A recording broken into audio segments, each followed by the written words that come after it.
We have a lot to talk about, my brothers. We have a lot to talk about. A lot of things happened in the past 3 to 4 days, especially during the transfer window, which left me scratching my head. It left me asking myself 100 different questions. And these 100 different questions are about to be redirected to you. And maybe, just maybe, you have the answer to one of my questions.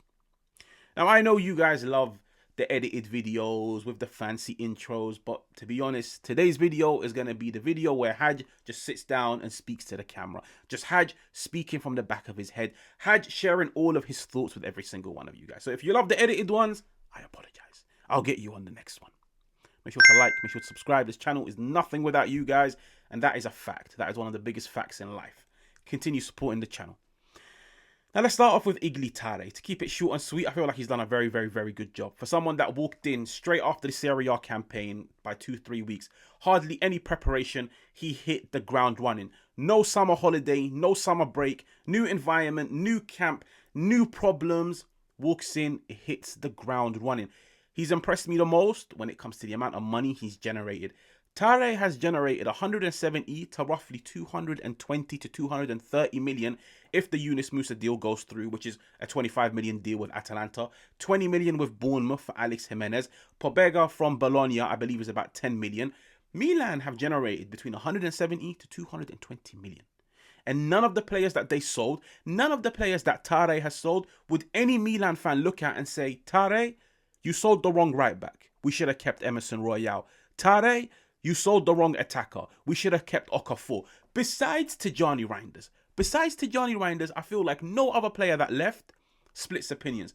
Maybe, just maybe, Theo Hernandez. But in my opinion, I feel like his chapter had come to an end. I don't really agree with the way that he went out, but I feel like his chapter had come to an end. Tare, for me, has done an amazing job.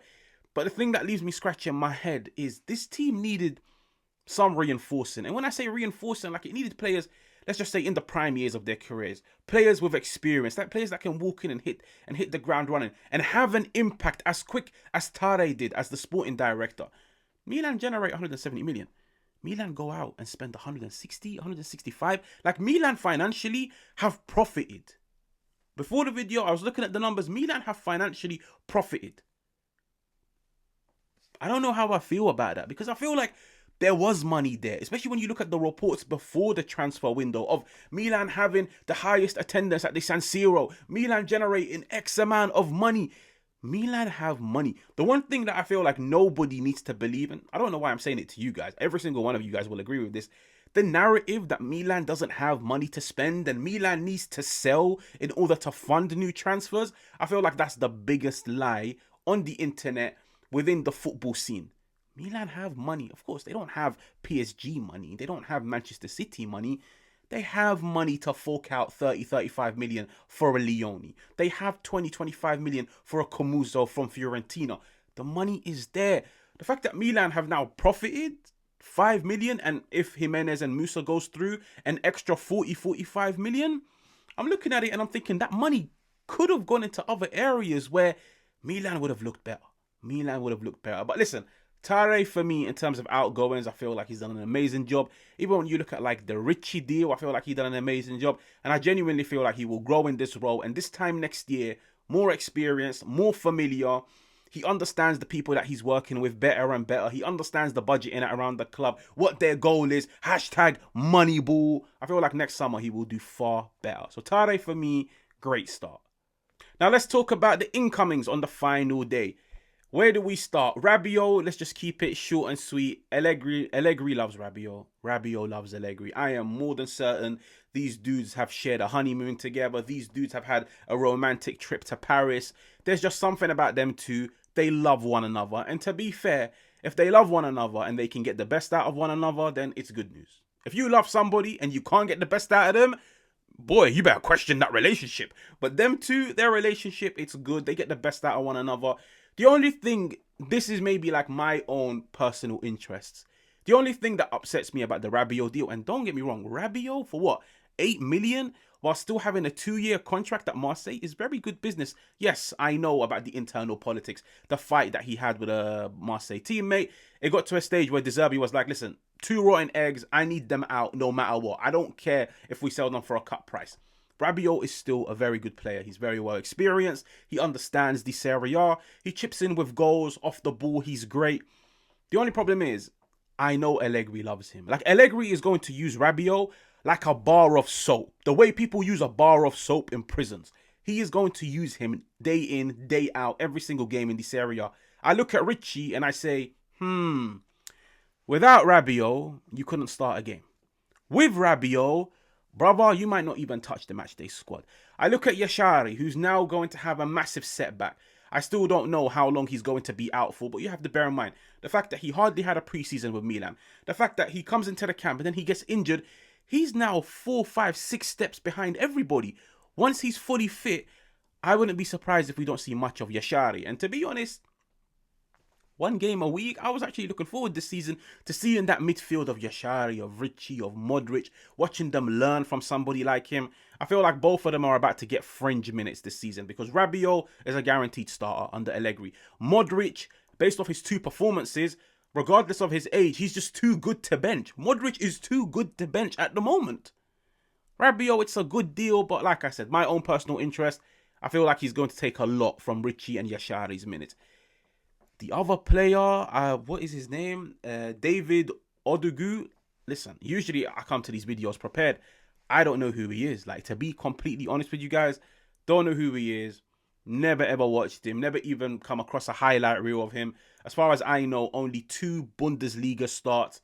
For me, he's one of those moneyball signings. He's one of those players where you take the gamble on now and you hope on pray maybe in 1-2 years, one of the German teams comes in for him and says, listen, we'll give you about 25 million for him. Listen, £15 million profit. £15 million profit on a guy that you signed with only 2 senior appearances. A guy who I genuinely believe won't even get Coppa Italia minutes. I don't think he will get Coppa Italia minutes. I don't see him being a starter Coppa Italia, Serie A. I think he's just here to have fun and enjoy living in a different country. Enjoy being sat on the bench at the San Siro.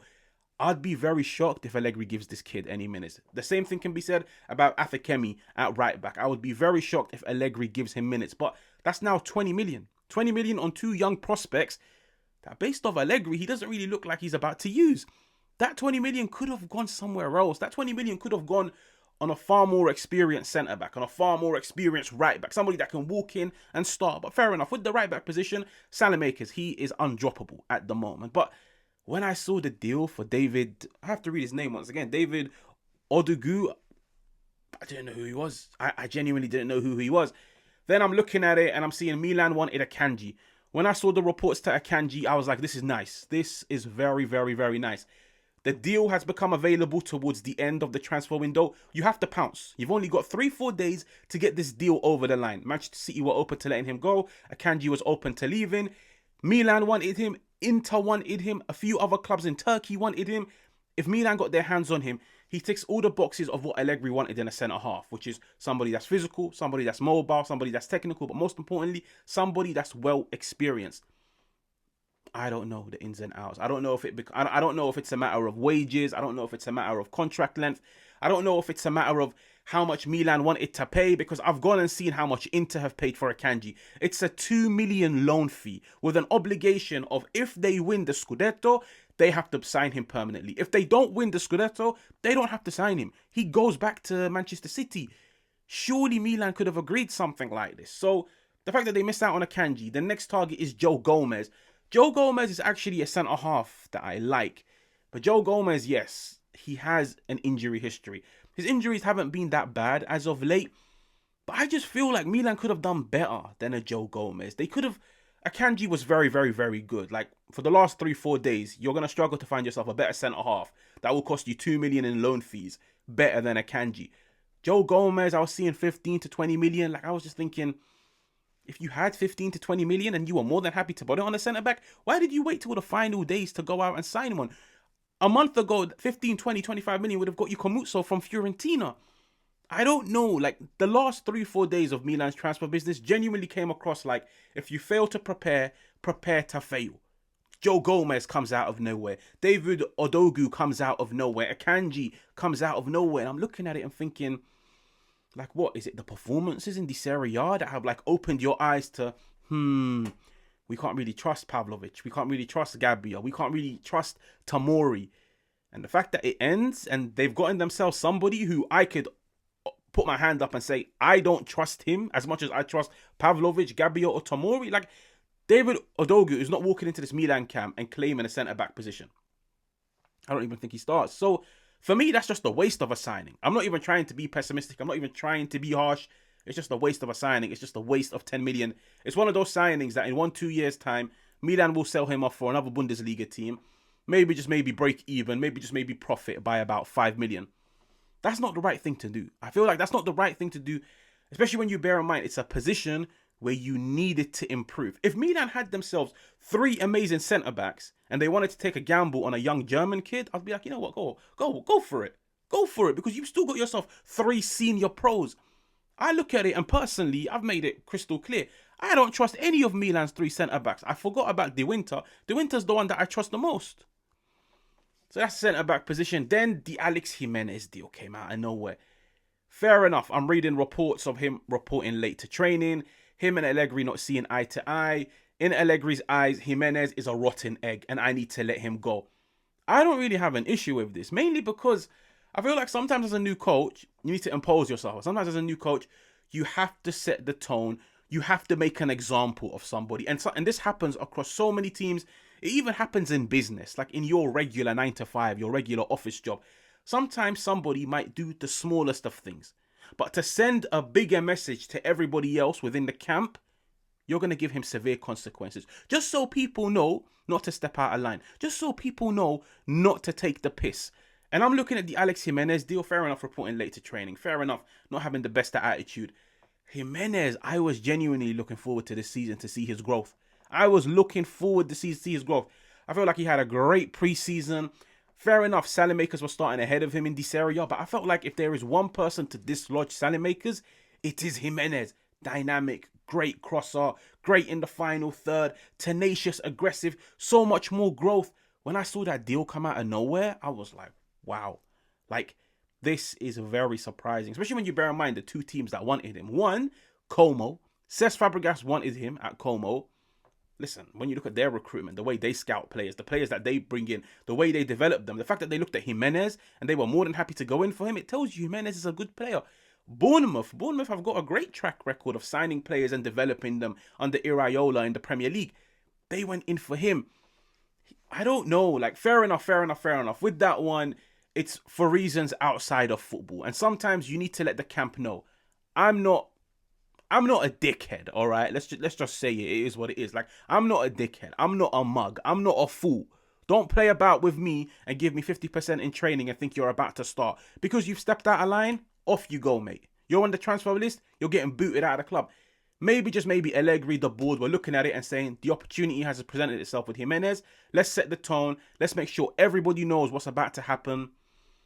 But I don't know. Like, I truly don't know. Like, I feel like, are you telling me there was no way for them to sit down and try and work it out? There was no way for them to sit down and try and see eye to eye? Jimenez, for me, is a very, very, very good player. Great potential. And like I said, I was looking forward to this season to see how he does. But then you've got the Santi Gimenez deal. But I feel like that deserves... Sorry, not the deal. The Santi Gimenez saga. That, for me, deserves its own video. From him, Dovbyk, Tare's comments before Lecce, Allegri, Jimenez and his agent are calling Milan and telling them we're not leaving, we're sticking around. What does the future hold for somebody like Jimenez? I don't think Allegri is going to play him hardly any minutes because he wants to get his point across. I don't trust you. I don't rate you. You're not part of my plans. You're going to sit on the bench and you're going to do little fodder minutes off the bench. But like I said, this deserves a video all by itself because I've probably got 20 minutes of what I have to say on the whole Santi Gimenez saga. But as the title goes, a mercato madness. It really, really, really, really is. Hope you guys enjoyed the video. I hope you guys are asking yourself the same questions that I was asking myself looking at that Milan transfer window. But listen, it's over.